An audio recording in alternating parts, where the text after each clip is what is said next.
పడమర కొండల్లో వాలిన సూర్యుడా. ఈరోజు వీణ అనగానే 2 రాష్ట్రాలు అయితే షేక్ అయిపోయినాయి. దానికి శ్రీవాణి అనే పేరు ఇంకా మారుమోగిపోతుంది.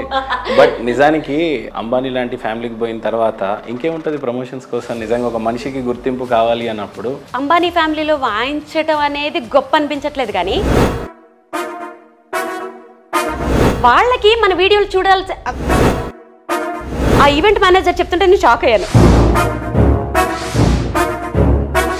అప్పుడు చెప్పాను దీనికి మడిచారు బాగోదు, నేను శారీ కట్టుకుంటాను. శారీ తీసుకెళ్తే శారీ కూడా ఆవిడ చూసి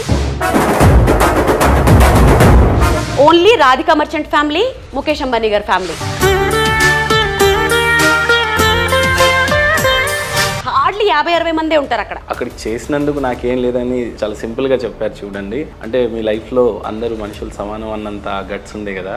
నేను మీతో అలాగే మాట్లాడతాను, అంబానీ గారు ఆయనతో అలాగే మాట్లాడతాను.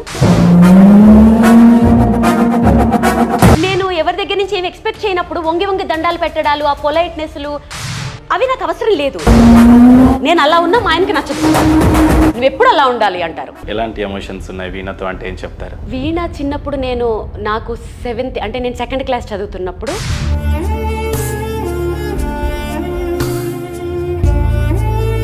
అందరూ ఎప్పుడు ఆపేస్తున్నాను చూశారు. అరే ఏంటి ఇంత పడిపోయింది వీణ, ఎక్కడికో వెళ్ళిపోయింది అంటే వీణ ఇప్పుడు వచ్చి బాధపడితే మా ఆయన అన్నారు ఎవరికి అర్థం కాదు, ట్రెండ్ మారిపోయింది. అవును, వాళ్ళకి అర్థమైంది వాయించు, అప్పుడు అట్రాక్ట్ అవుతారు. అంటే అక్కడ ఆగిపోయిన వీణ ఇక్కడ వేణుస్వామి వల్ల మళ్ళీ మొదలై ఏమన్నా అదృష్టవంతురాలా? సీరియస్లీ అండి. అందుకే నేను మా ఆయన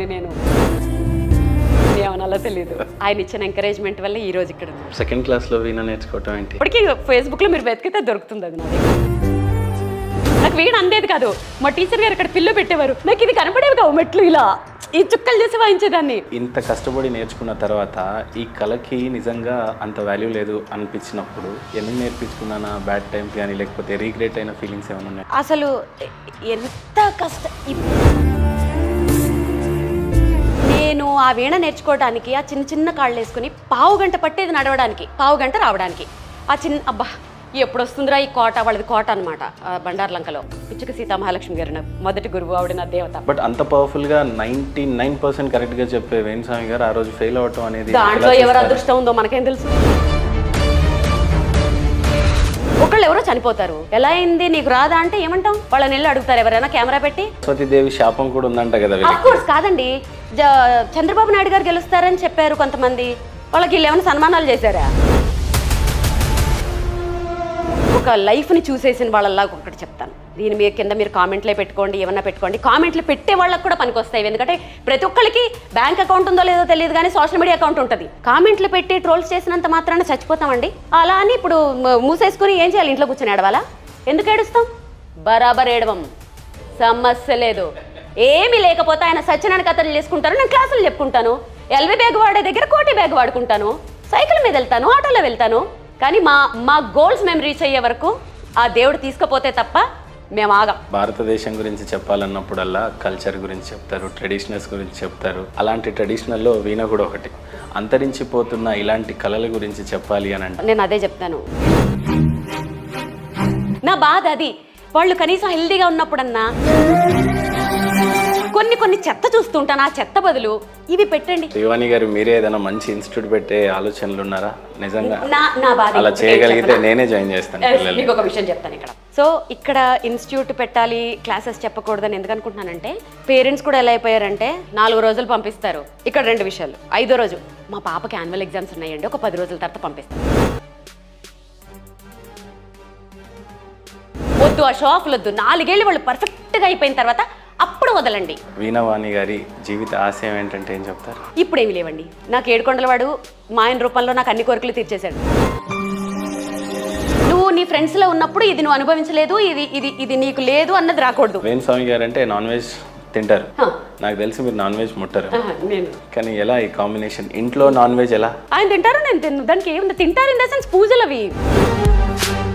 బాసుంటా అని అంత ఓవర్ యాక్టింగ్లు మన ఇంట్లో మనం చెయ్యం. చాలా సార్లు జీవితంలో అప్స్ అండ్ డౌన్స్ అయితే కామన్ గానే ఉంటాయి. చాలా సార్లు పుస్తల తాడు కూడా తాకట్టు పెట్టిన రోజులు ఉన్నాయి. అమ్మ బాబోయ్, నిజంగా అలాంటి స్టోరీ ఉంది.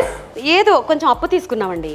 తీసుకుంటే వాళ్ళు ఇంటి ముందుకు వచ్చేసి మా ఆయన బయటకు వెళ్ళారు. వచ్చే లోపల పసుపు తాడు కట్టేసుకుని ఆ పుస్తల తాడు మా ఆయనకి చేతిలోకి ఇచ్చి ఫస్ట్ మీరు వెళ్ళేసి డబ్బులు తెచ్చి ఇచ్చేసేయండి అని చెప్పేసి.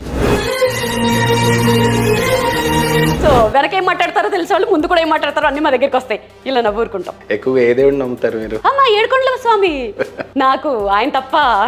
చాలా ఎక్కువ పూజలు చేస్తుంటారా ఇంట్లో మీరు? వైభవ లక్ష్మి ప్రతి శుక్రవారం చేస్తాను.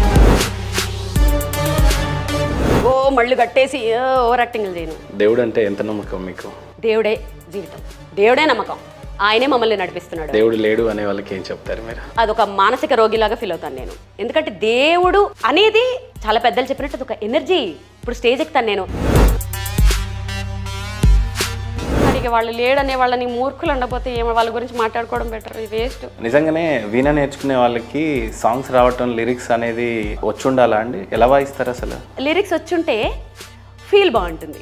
నువ్వక్కడ నేనిక్కడ పాటిక్కడ పలుకక్కడ మనసొక్కటి నిలిచున్నది ఎందాకైనా.